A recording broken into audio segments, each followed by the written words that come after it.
dia, Pai do Senhor. Então diz aqui em Tiago, que é um livro que o nosso irmão Lutero, foi em 1517, ele considerou um livro cujas palavras eram palhas. Então, o destino seria fogo. Lutero. Lutero falou muitas coisas assim, poderia ser, hoje seriam consideradas abobrinhas, né? É evidente que João Wesley considerou esse livro. Tiago. Ele ficou intrigado, né, decepcionado com o livro de Tiago, porque Tiago disse assim: a fé sem obras é morta. Não adianta dizer para o irmão, vá em paz, se você souber que ele não tem o café da manhã. Então, essa fé seria uma fé. João Wesley, claro, considerou isso certo. Os pais da igreja considerou isso certo. Mas o reformador queria reformar tudo, queria reformar a Bíblia, né? E disse que essa carta não se via. Então, colocou uma palavrinha lá em Romanos. Eu até anotei a palavrinha bonitinha. Ele não gostava do livro, ele acrescentou além. Romanos 3, 28. Lutero pegou a canetinha dele, aqui não está bom não, pôs lá, além, somente, só. Mas a Bíblia diz que não adulterarás a palavra, não está? Nem o leite, etc. Então, aí está na história que é para a pessoa ver, não ser assim, radical, né? Os católicos aceitaram essa parte. E o protestantismo violento, não, radical, vamos dizer violento também, porque andou cortando cabeça de gente lá. Não aceitou. Mas, então vamos ler para ver o que diz Tiago. Não tem nada demais o que Tiago fala, tem outras cartas apócrifas que são interessantes, entendeu? Não é como as pessoas falam, canônico, deu o número certo e acabou, e não sei o quê. Então, Tiago escreveu o seguinte, Tiago é o irmão do Senhor Jesus, é o irmão dele.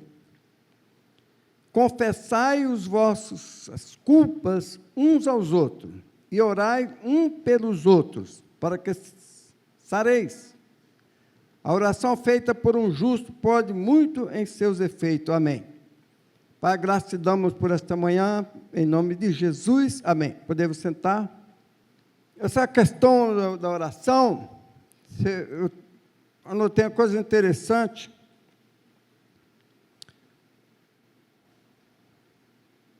Sobre a oração e seus efeitos. É uma coisa muito importante a oração, não precisa nem dizer, não é? Mas só que oramos poucos, muito pouco. Nós passamos talvez 30 anos fazendo pregações, e nem nos 30, nem 10% praticando o que ouvimos ou pregamos, não é? Mesmo sobre a oração, tem muitos livros, mas não é tão simples fazer oração. Por quê? Porque as pessoas não acreditam. Você vê muitos pregadores, famosos até na internet, dizendo das coisas são coincidências, mera coincidência, as coisas acontecem. Então, não é oração. E que é um exagero, às vezes, acreditar muito, não é? E com isso, a oração perdeu fôlego ao decorrer da história. E as pessoas, há até pessoas que consideram que orar muito em alguns momentos das igrejas históricas, se tornou um perigo, porque podia a pessoa ficar carismático. E então a oração era uma coisa assim, vigiada. Eu lembro que, por volta do ano 67, talvez, quando escrevemos sobre carismático, estava conversando aqui com nossas irmãs, da organista, Priscila, né? Então, eu falei na igreja que nós estávamos, olha, cuidado com a teologia da libertação e cuidado com a perseguição aos carismáticos, que isso pode levar a uma ruína. E foi exatamente o que fizeram. Perderam quase tudo. Talvez tudo. Templos, prédios e tudo. Vão voltar para as casas, quer dizer, vão começar como João Wesley começou. Belas catedrais, belas igrejas e tal.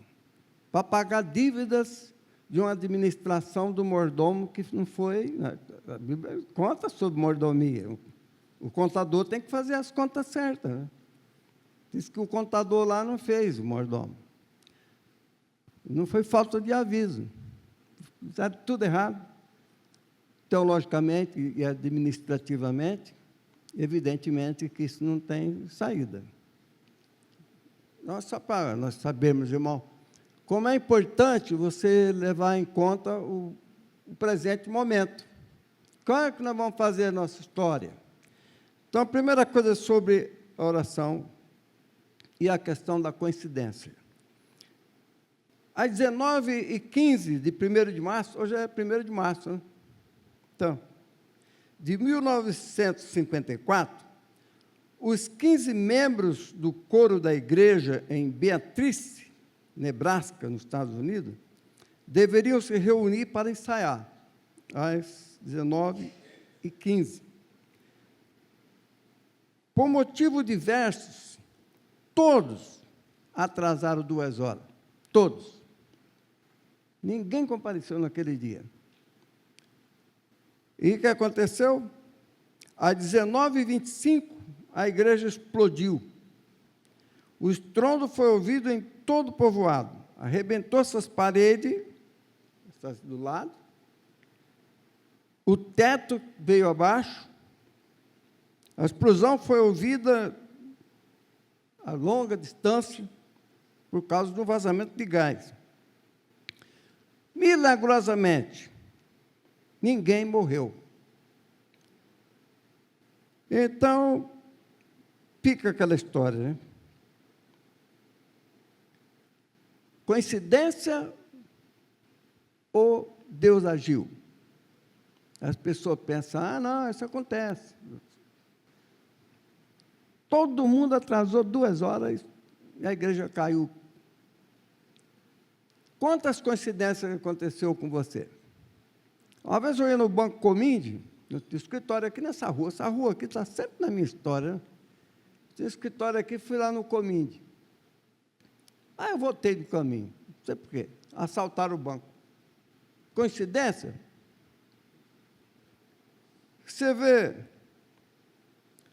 quando nós fomos para Israel, um grupo de pastores, nós chegamos lá, o pessoal se reuniu e falou baixinho, nós, tudo pastores, né? O bispo Gessé da Wesleyana, todo mundo, gente, tudo quanto é igreja, uns 12. Olha, o avião que saiu depois de nós, logo em seguida, caiu. Veio aquele pensamento, quase que nós entramos naquele avião. O avião caiu. Quando nós chegamos, o avião que saiu depois do nosso, caiu. Aí você fica pensando, não, para os psicólogos, ou psicólogos não crentes, não é, Esther? Aí diz assim, foi coincidência. Coincidência acontece, mas é preciso você estar atento e saber que a importância da oração. Então, agora, o Tiago, ele recomenda a oração. Porque a oração, sem a oração na igreja, irmão, digamos, sem oração a igreja não existe, não. Por exemplo, digamos que não existisse a oração. O que você ia fazer da igreja? É difícil de imaginar. É possível que você viesse à igreja e não existisse a oração como ritual, como oportunidade, como possibilidade, como instância litúrgica, etc., como você quiser pensar, e não existisse a oração, o que você vinha fazer? A maçonaria faria melhor, o Rotary Club faria melhor, alguns clubes aí, certo? Faria melhor ou igual à igreja, certo? Ainda que o Rotary seja de origem protestante, né? Portanto, deve ter oração. Então, a oração é tão importante que algumas pessoas disseram que Deus instituiu a oração. Isso foi o Blaise Pascal, é um cientista, muitíssimo inteligente. Evidentemente, aquele período lá era reformado ou católico, né? Deus instituiu a oração para conferir às suas criaturas a dignidade da causalidade. Tem o Otmani, que disse que quando Deus criou o homem, ele se autolimitou. Criou um sócio complicado, mas o sócio de Deus somos nós mesmos, não adianta. Tem uma história que eu vi na internet essa semana passada, interessante, entre dois, o pastor contou que era um arminiano e um calvinista. Os pedágios que se criaram na humanidade, na cristandade. Do tempo de Paulo não tinha nada disso, nem Calvino, nem Armínio. Concorda? Porque eles são do século XVIII, XVII. Então, eu conto essa história. Todo dia, um calvinista conversava na cerca da fazenda de um arminiano e conversava sobre muitas coisas. E um dia, o calvinista chegou e falou: olha, que belas coisas que Deus fez, né? A sede, essa plantação de manga, de maçã, esse riacho tão bem cuidado, um apiário tão bom, soberania de Deus, que maravilha, que Deus predestinou tudo isso para a sua glória. O arminiano falou: meu irmão, mas se eu não fizesse, não pegasse na enxada, isso aqui já era só mato. Aí o calvinista falou: não acredita na soberania de Deus. Mas não é o caso, né? Ele contou isso. O caso é que se realmente o fazendeiro fosse assim, digamos, olha, eu vou chegar aqui, daqui 10 anos vai ter um apiário, vai ter pé de manga, vai ter tudo aí, né? Não vai fazer nada não, Deus vai fazer tudo, os anjos são inteligentes para criar isso tudo. Então achou que o arminiano não acreditava na soberania. Esse é um grande problema, quer dizer, não devia ser mais, isso aí é pedágio criado pelos homens. No primeiro século, ninguém nem sabia o que era isso, o pessoal acreditava. Aliás, os cristãos acreditavam até em algumas divindades estranhas, e eram tudo cristão. Pensa que era tudo certinho. Não, tinha vários problemas, mas se vê muita discussão sobre isso. Então, é importante saber uma coisa: é impossível você viver no determinismo e admitir que de Deus nós somos cooperadores. Não tem como você conciliar essas duas coisas. Tudo está determinado e eu coopero. Ou nós somos cooperadores de Deus, ou somos robôs de Deus. Robô. Quase que roubando a identidade. Robô. Em inglês é mais bonito, robot. Nós somos os robôs de Deus. Os robôs é aqueles que, né, são manipulados, né? Vai para lá, vai para cá. Né? Essa história da manipulação do homem pela divindade vem lá dos Olimpo. Não vem dos hebreus, vem do Olimpo, dos gregos. Os deuses se reuniam no Olimpo, igual lá no STF, mais ou menos, né? Só que ali, coitadinho, mas ali os deuses se reuniam no Olimpo. E lá, eles falaram: vamos nos divertir com a humanidade? Os deuses. Zeus, o chefe, Ceres, Cibele, toda aquela turma. Falaram: vamos fazer os homens hoje brigarem por causa de terra. Aí punham, eles pegavam um lá no norte, outro no sul, punham para brigar, e os deuses ficavam olhando, dando risada, eles riam. Olha só, estão brigando, porque eles queriam, eles manipulavam.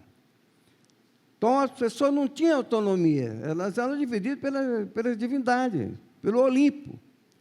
Então, essa ideia grega, como muitas ideias gregas, que essa ideia grega vem lá dos maniqueus, Santo Agostinho abraçou isso. Então, criou uma série de problemas na igreja, até mesmo na hora de orar. Por que você vai orar? Para que você vai orar para uma pessoa que está indo à falência? Você vai à falência. Para que você orar para uma pessoa que está doente para morrer? Você vai morrer. Para quê? Para que você vai orar para alguém ter uma família unida se o Olimpo determinou que vai brigar mesmo, não adianta. Para que você vai orar? Não seria um pecado orar contra a vontade de Deus? Seria, né? Se Deus determinou que você tem que falir, por que você vai orar para não falir se Deus determinou? Se é a vontade de Deus. Porque você não fica quietinho e já entrega tudo, vai embora, foge, não sei o quê, né? Por que você vai orar se o Olimpo brasileiro determinou que você tem, como é que você tem que ser? Por que você vai discordar? Você tem que ser da manada do Olimpo, né? Concordar com tudo.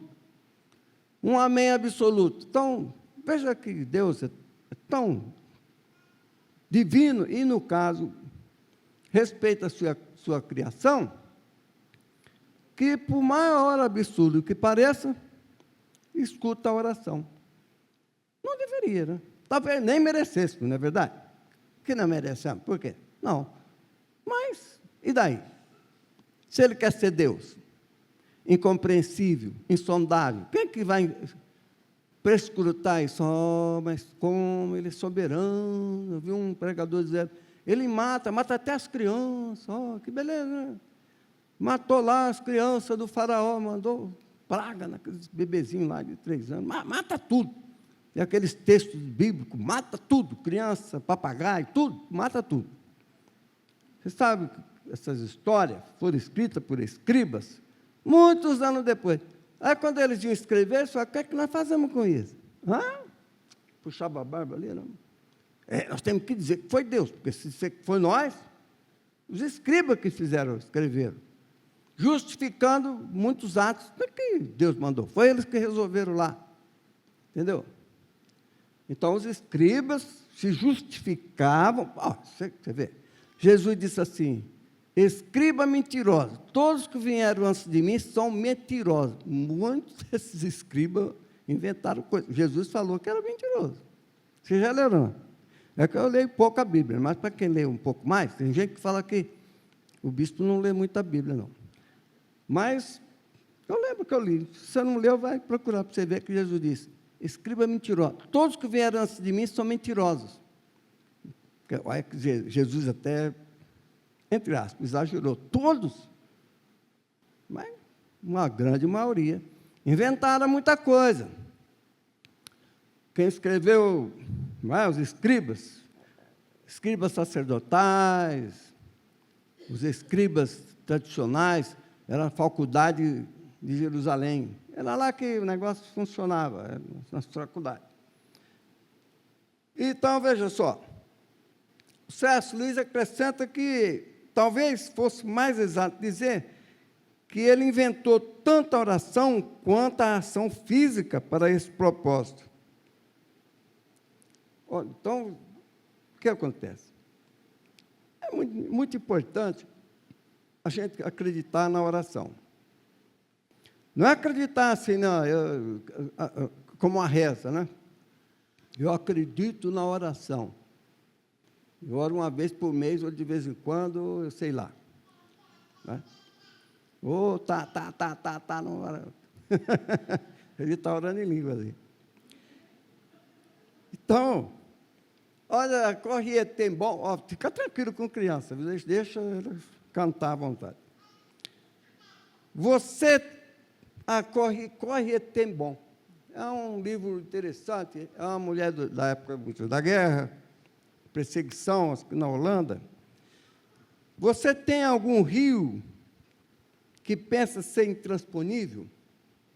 Essa era a mulher de oração. Tem alguma montanha que não consegue escalar? Ele é de oração.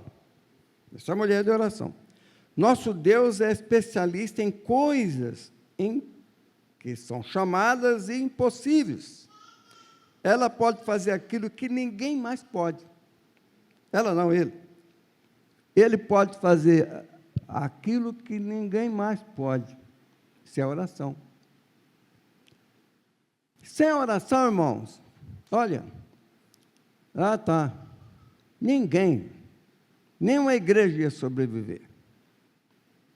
Não existiria igreja. A rigor não tem, sem oração não tem. Então,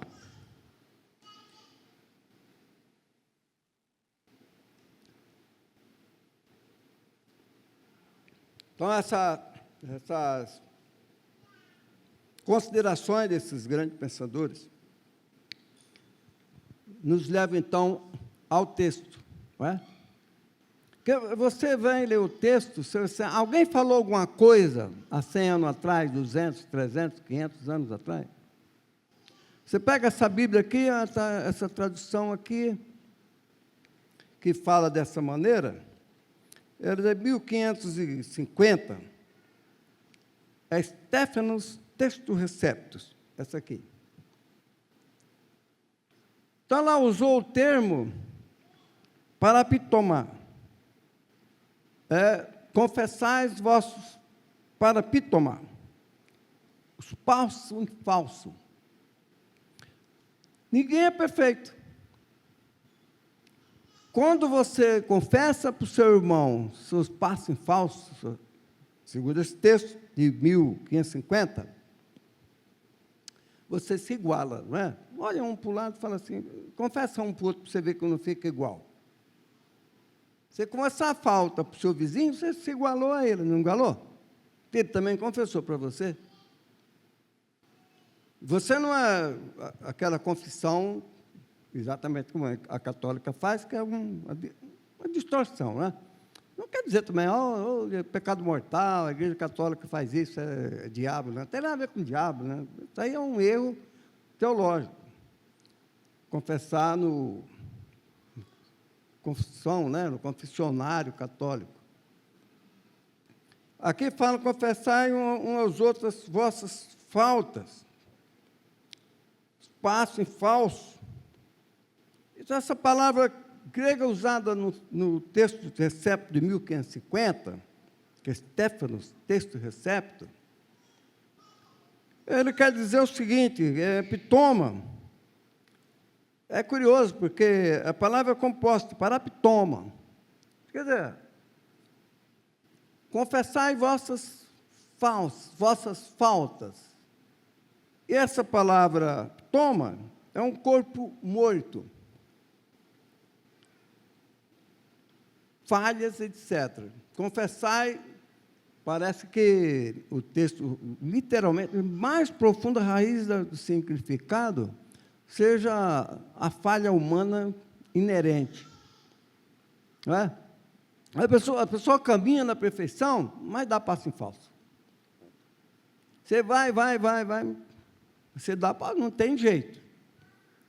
Então, confessai vossos passos em falso. Às vezes a pessoa pode ser perfeita, pode ser uma esposa perfeita, mas essa um dia azedo lá pode dar muita confusão, né? Às vezes a pessoa vai numa festa, bebe um pouco a mais, fala uma porção de bobagem, né? E às vezes é crente. Às vezes vai numa passeata dessa, que nem aí do fora Bolsonaro, como é que é? Fora não sei quem, aí fora o Olimpo, não é? Fora o Olimpo poderoso. E às vezes você pode xingar o pobre do Elohim lá, do STF. Passo em falso, né? Eu falei, uma vez um pastor, amigo, chegou no escritório e falou, olha, bispo, me perdoa, mas eu sei que você tem vontade de fazer, né? Porque ele está usando a tornozeleira porque foi lá.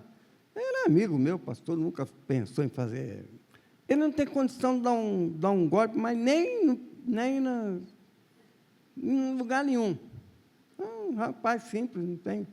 Mas para o Deus do Olimpo, ele é perigosíssimo. O cara, olha, o cara é terrível. Tem uma Bíblia, não sei o quê, né? Pôs uma tornozeleira nele. É meu assistente técnico. Então, quer dizer, passa em falso, né? Mesmo ir lá, eu nunca tive vontade, porque ia terminar fazendo o que não devia, né? Não lá, bater em ninguém, mas o ódio. Então, essa palavra é uma palavra composta. Então, por isso que Tiago diz, confessai um aos outros, para você ver que ninguém é mais do que ninguém. Apesar de que a Bíblia diz que somos todos sacerdotes, está lá em Apocalipse. Um reino de sacerdotes. Você já se achou sacerdote? Ah, as pessoas acham que não, né? É muito, não é? Mas olha só, que Deus exagerou. João exagerou na ilha de Pátimo. Ele não podia ter falado assim menos, né? Sou um reino de leigos. Leigo é aquele que nem fez seminário. Um reino de diáconos. Eu acho que dava mais problema, hein? Um reino de sacerdote. O topo. Todos os cristãos são reis sacerdotes, que não é reis simplesmente rei, é rei sacerdote. Um reino de sacerdócio que Deus criou. Olha que é Deus criador dos absurdos, não é mesmo? Deus criou uns absurdos. Reino de sacerdote, irmão. Mas você não pode dizer para Deus, oh, não, Senhor, é muito para mim. Basta ser diácono. Eu tenho um que fala, não, nem diácono eu quero. Eu não quero ser o zero. Não, Deus não gosta desse negócio de falsa humildade. Não sou ninguém. Você é que tem que você seja sacerdote. Qual é o problema? O problema é a responsabilidade. Às vezes a pessoa não quer porque vão botar os olhos em mim. Tinha um amigo que eu era pastor na Vila Virgínia, há 30 anos atrás, falava assim, pastor, olha, eu tenho medo de ser pastor. Eu falei, mas por quê? Todo dia eu olho o jornal, um pastor caiu. Então, eu penso, se eu vou ser pastor, eu vou cair. Então, eu prefiro não ser. Que coisa, né? É o covarde, né? Aquele servo covarde, Senhor, eu sei que tu és, cá entre nós, muito exigente. Como sei disso, eu sou muito, ele não falou, né, mas por dentro ele estava dizendo o seguinte, como eu sei que tu és muito exigente, mas eu sou covardão, está aqui a moeda que me deste, aqui, ó, bonitinha, guardadinha no lenço, está até brilhando, Senhor, todo dia eu passava caol nela, está brilhando a moeda que tu me deste. Está aí, o que é teu. Aí Jesus fala o quê? Servo infiel, injusto, preguiçoso. Por que você não colocou pelo menos no banco? Claro que existia banco naquele tempo, coisa antiga, né? Para dar juro pelo menos, rapaz. Dava para quem trabalha, guardou num bolso. Todo. E olha, certo, ele contava a vantagem, a moedinha está aqui guardada, brilhando para ser devolvida. Perdeu o valor. A inflação comeu tudo, não valia nem um centavo. Tinha que trabalhar. De Deus nós somos colaboradores. Mas aquele lá era um predestinista, preguiçoso, entendeu? Deixa aqui, porque está predestinada a moeda. Está nada, se você não pegar na enxada, vai entrar rato na sua casa, vai entrar gafanhoto, calango, vai nascer mato em volta, e você não entra nem na sua casa. Então, esse preguiçoso não quis fazer nada. Orou, não fez uma oração, mas nem o Pai Nosso, esse preguiçoso fazia. Por quê? Por quê? A moeda está aqui, a moeda está aqui, guardada. Esses outros aí, na peleja, orando, batalhando. Então, a primeira coisa que nós temos que ter em mente é que coincidências existem. Porém, nós podemos ser, como disse o César Luiz, senhores da coincidência. Nem sempre, digamos, dá 100%. Não. Muita coisa você ora e não acontece. Tem oração atendida. Ouvir as orações, possivelmente Deus ouve todas. Quais serão atendidas? Você não sabe. Olha, tem que ser assim, né? Porque se não fosse assim, era um manual, né? Que vai para o sofá, reza para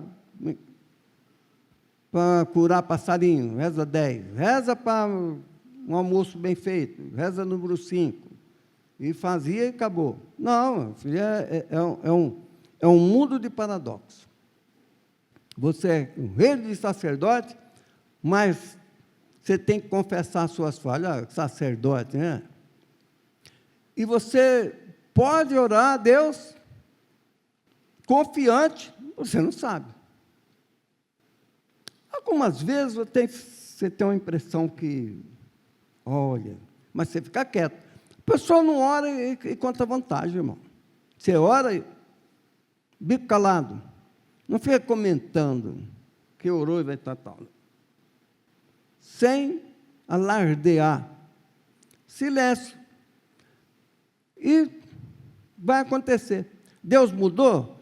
Você não sabe. Só que como Deus achou interessante colocar a oração como conferir às suas criaturas a dignidade da causalidade, como disse o César Leves, quer dizer, nós temos uma dignidade da casualidade. Isso é uma riqueza, não é? Uma riqueza. Tem uma moça que trabalha no prédio, ela trabalha na porta, ficar doente, fala umas coisas, uma coisa até que às vezes a gente ficava, a Michelle conhece lá.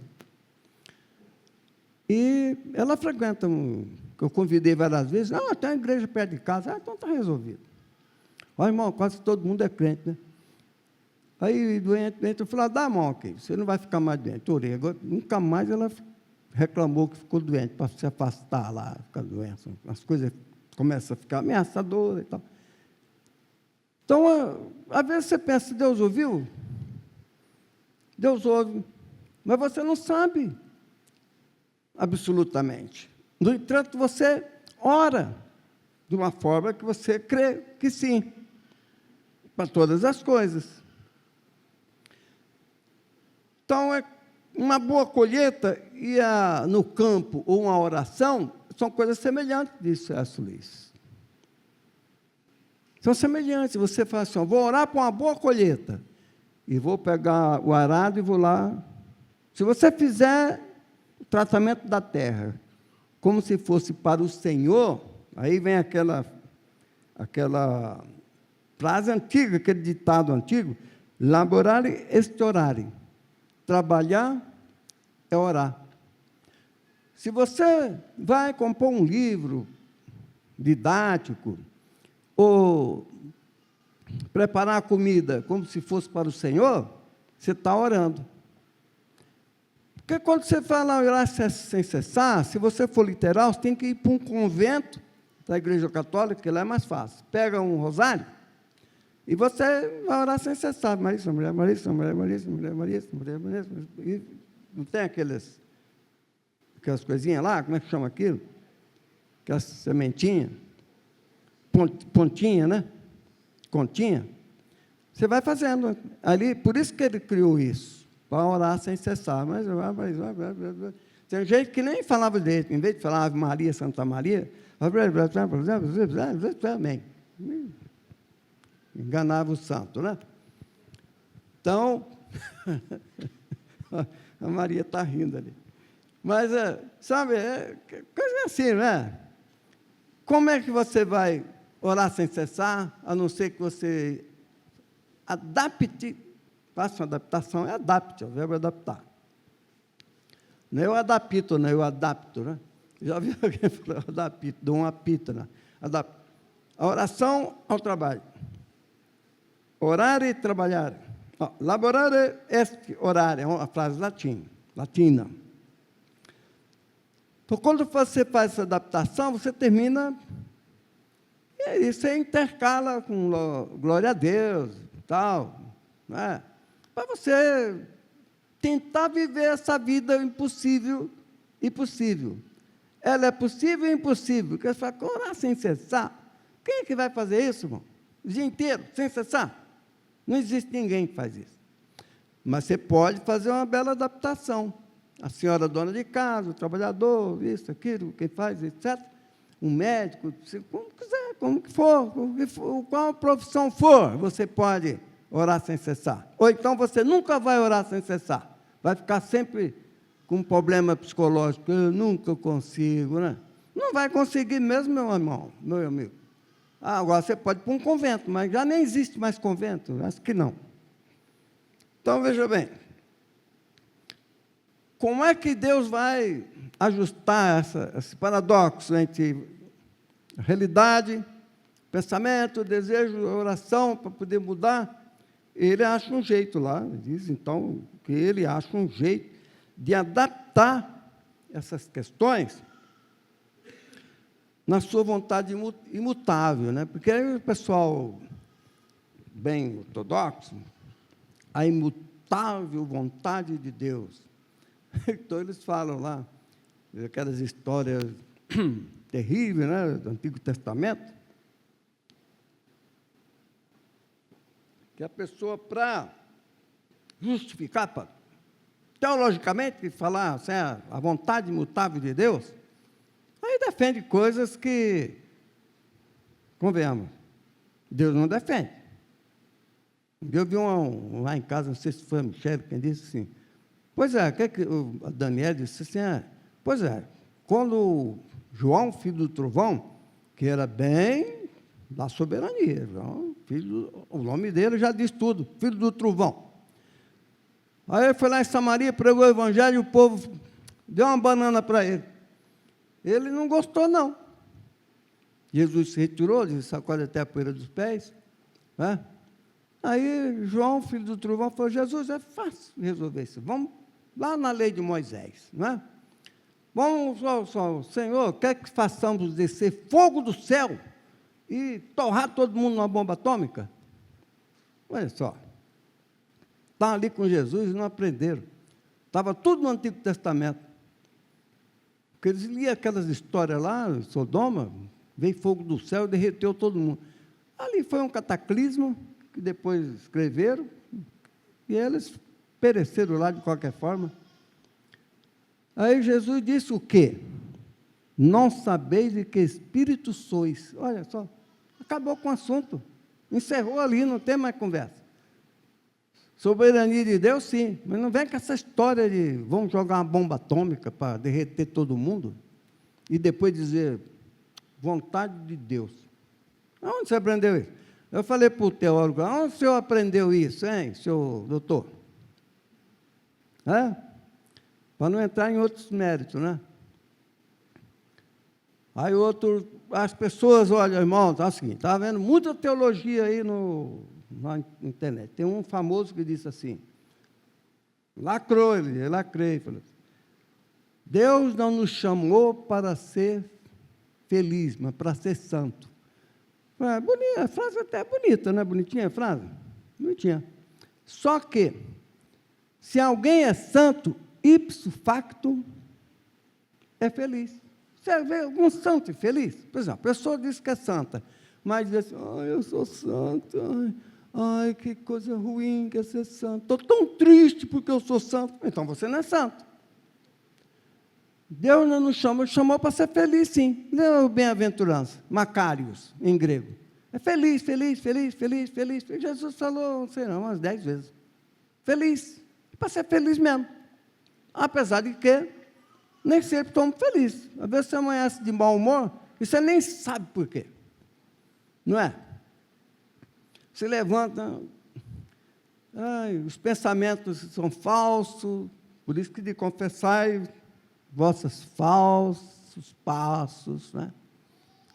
Um ódio instantâneo, tanta coisa, e você descobre que... Aí Lutero tem razão, santo e pecador. Quer dizer, eu não sou contra Lutero, não, ele fez uma boa reforma, aprenderam a falar um alemão moderno e tal, né? mas não é um exemplo. Saiu um artigo na Folha de São Paulo. Não é um exemplo da antropologia, não é um exemplo de humano. Porque, bem, sabe, aquela carta antissemita, tanta confusão que ele aprontou também. Então, mas tem grande coisa que ele fez, é verdade. Esse fato dele descobrir isso.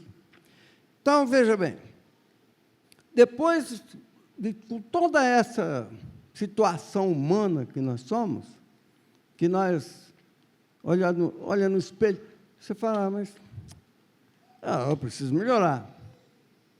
Paulo recomenda aos crentes de Éfeso para entrar numa dimensão a mais, nos lugares celestiais. Os sacerdotes.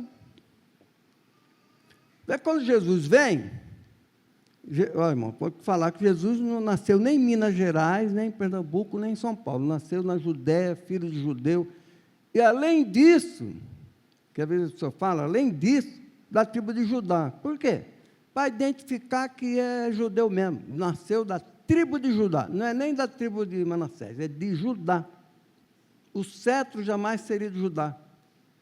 Por que que Deus fez assim? Porque Jesus é judeu, e digamos, como o judeu tinha umas implicâncias, quem nascia na Samaria era judeu baiano. Quem nascia em Judá era judeu, digamos, paulistano, verdadeiro, autêntico, não é? Então, Jesus era até de Belém mesmo, tal, de acordo com, né, tudo de acordo com aquela tradição.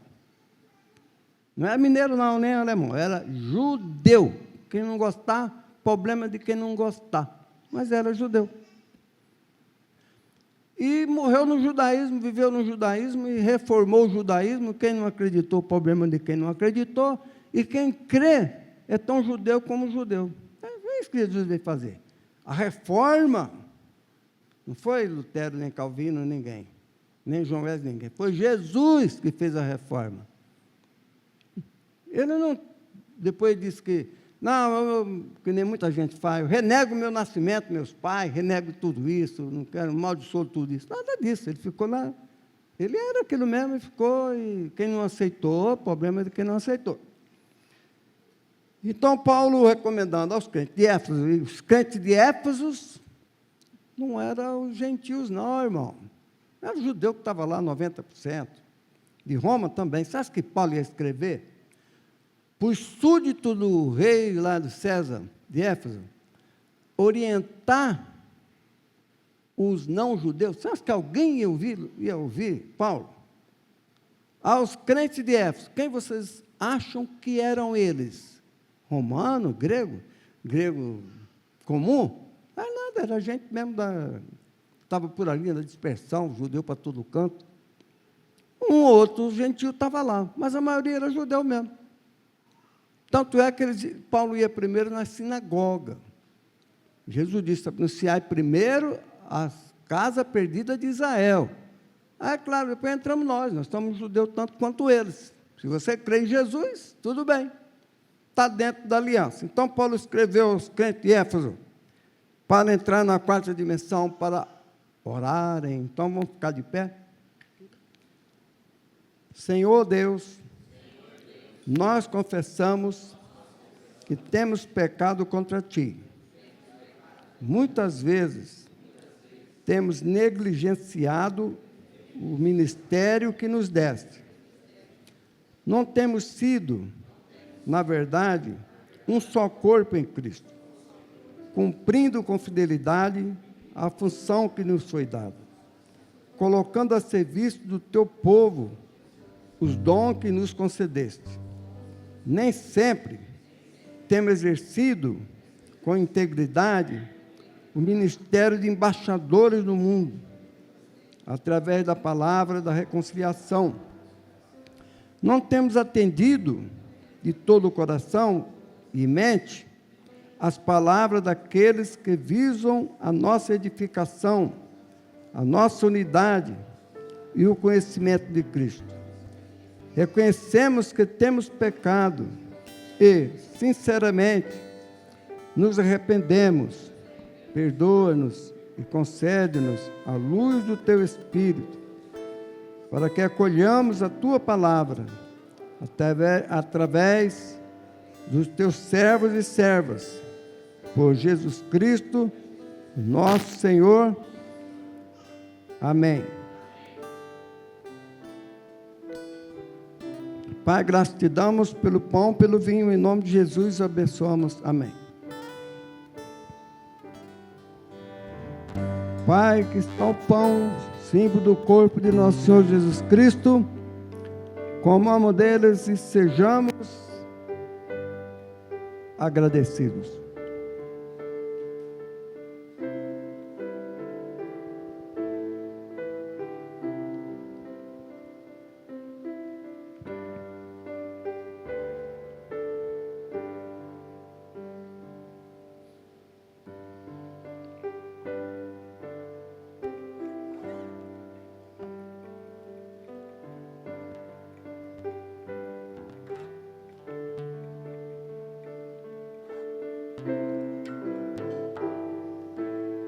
Cálice da nova aliança, o sangue de Jesus derramado na cruz do Calvário. Bebamos deles, derramado pela nossa redenção, e sejamos agradecidos. Amém.